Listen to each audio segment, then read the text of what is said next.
श्री स्वामी समर्थ. मित्रांनो, आयुष्यात कधीकधी अशी वेळ येते की आपल्याला चहूबाजूंनी संकटांनी घेरलेलं असतं. मन अस्वस्थ असतं, मार्ग सापडत नाही आणि आपण पूर्णपणे खचून जातो. अशा कठीण प्रसंगात जेव्हा मदतीचा कोणताही हात दिसत नाही, तेव्हा एकच आवाज आपल्या कानात घुमतो, भिवू नकोस, मी तुझ्या पाठीशी आहे. हे शब्द केवळ सांत्वन नाहीत, तर ते साक्षात परब्रह्म श्री स्वामी समर्थांचे आपल्याला दिलेले अभयदान आहे. आणि हे अभयदान ज्या मंत्रात गुंफले आहे तो म्हणजे श्री स्वामी समर्थ तारक मंत्र. हा मंत्र केवळ शब्दांचा समूह नसून ती एक दैवी ऊर्जा आहे, जी अशक्य गोष्टींनाही शक्य करण्याची ताकद ठेवते. आजच्या या विशेष व्हिडिओमध्ये आपण पाहणार आहोत की तारक मंत्रांचे विशेष काय महत्त्व आहे, तो कोणी रचला आणि म्हणण्याची प्रभावी वेळ कोणती. व्हिडिओ शेवटपर्यंत पहा, कारण हा मंत्र तुमचे आयुष्य बदलू शकतो. तुम्ही जर स्वामी समर्थांचे खरे भक्त असाल तर ह्या व्हिडिओला लाईक नक्की कराल आणि चॅनलला नक्की सबस्क्राईब कराल. तर आपण जाणून घेऊया तारक मंत्राची निर्मिती आणि अर्थ. तारक मंत्राची रचना अतिशय साधी पण अर्थपूर्ण आहे. हा मंत्र आपल्याला आठवण करून देतो की आपण एकटे आहोत. निशंक होई रे मना, निर्भय होई रे मना. या मंत्राची सुरुवातच मनाला स्थिर करण्यापासून होते.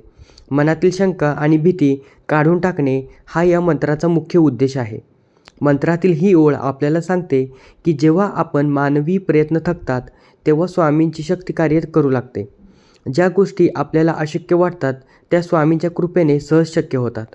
हा मंत्र आपल्याला पूर्णपणे स्वामींच्या चरणी समर्पित व्हायला शिकवतो.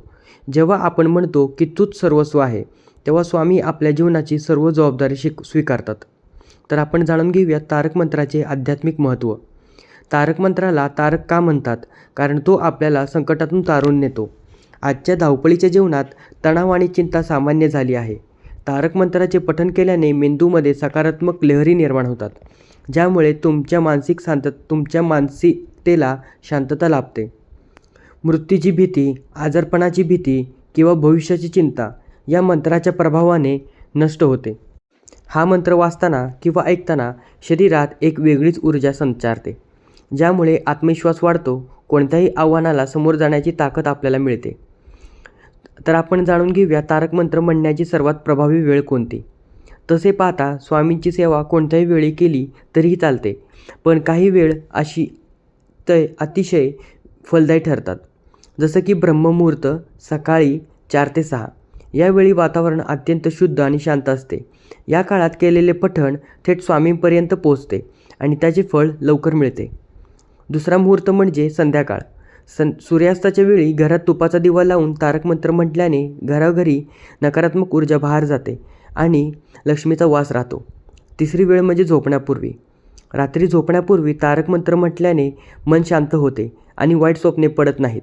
झोपेतही स्वामी समर्थ आपले रक्षण करतात, ही भावना मनात राहते. चौथी म्हणजे संकटाच्या वेळी. जेव्हा तुम्हाला खूप भीती वाटत असेल किंवा तुम्ही एखाद्या मोठ्या संकटात असाल, तेव्हा जागच्या जागी डोळे मिटून 11 वेळा तारक मंत्राचा जप करावा. तुम्हाला तात्काळ दिलासा मिळेल. तर आपण जाणून घेऊया तारक मंत्र पठणाचे नियम आणि पद्धत. स्वामींना भपका आवडत नाही, त्यांना आवडते ती केवळ निष्काम श्रद्धा.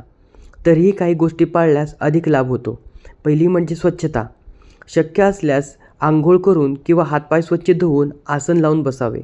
दुसरी म्हणजे एकाग्रता. मंत्र वाचताना त्याचे शब्द स्पष्ट असावेत आणि लक्ष स्वामींच्या फोटोकडे किंवा मूर्तीकडे असावे. तिसरी म्हणजे माळ. जर तुम्हाला जप करायचा असेल तर तुळशीच्या माळ किंवा रुद्राक्षाच्या माळेवर जप करू शकता.